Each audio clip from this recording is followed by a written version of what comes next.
পুলিশের জালে গাঁজা বহনকারী ব্যক্তি আগরতলা থেকে শিলচর ট্রেনে যাওয়ার সময় 40 কেজি গাঁজা উদ্ধার করে আগরতলা রেল পুলিশ। ত্রিপুরা রাজ্য সরকারের দেওয়া প্রতিশ্রুতি স্বরূপ নেশামুক্ত ত্রিপুরা গড়ার লক্ষ্যে আরও এক ধাপ এগিয়ে গেল রাজ্য।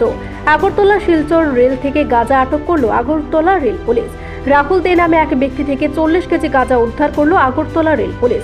সাংবাদিকদের দেওয়া সাক্ষাৎকারে রেল পুলিশের ওসি তাপস দাস জানান, নেশা সামগ্রী সমেত আটক হওয়া রাহুল দে খোয়াই ডিস্ট্রিক্টের বাসিন্দা।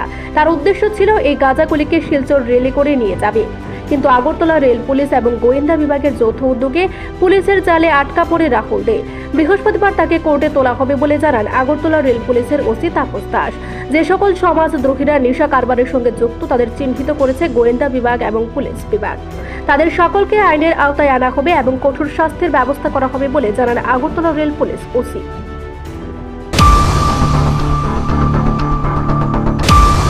বিকালে আমরা একজনকে গ্রেফতার করেছি। ওর সঙ্গে 41 কেজি ড্রাই গাঞ্জা পাওয়া গেছে, দুটা ট্রলি ব্যাগ এবং একটা পিট্টু ব্যাগ। তো যথারীতি সে নাম বলে রাহুল দে, বাবার নাম তপন দে, বাড়ি তবলাবাড়ি, এটা খোয়াই থানার আন্ডারে, খোয়াই ডিস্ট্রিক্টে। তো সে অ্যাকচুয়ালি ওইগুলি আমাদের যে আগরতলা শিলচর ট্রেন আছে ওটাতেই সে যেতে চেয়েছিল আর কি। তো আজকে আমরা ওনাকে আগরতলা আদালতে পাঠাচ্ছি উপযুক্ত পুলিশ রিমান্ডে চেয়ে। দেখা যাচ্ছে আরপিএফ এবং জিআরপিএফ এবং আমাদের যে অন্যান্য আরও গোয়েন্দা বিভাগ আছে, আমরা সবাই এখানে সক্রিয় আছি। তো এখানে কোনো অবস্থাতেই এগুলি ইয়ে করা যাবে না। আমরা সবগুলিকে আমরা আইডেন্টিফাই করছি এবং এর পিছনে যারাই আছে আমরা সবাইকে আইনের আওতায় এনে আমরা তাদেরকে গ্রেপ্তার করব।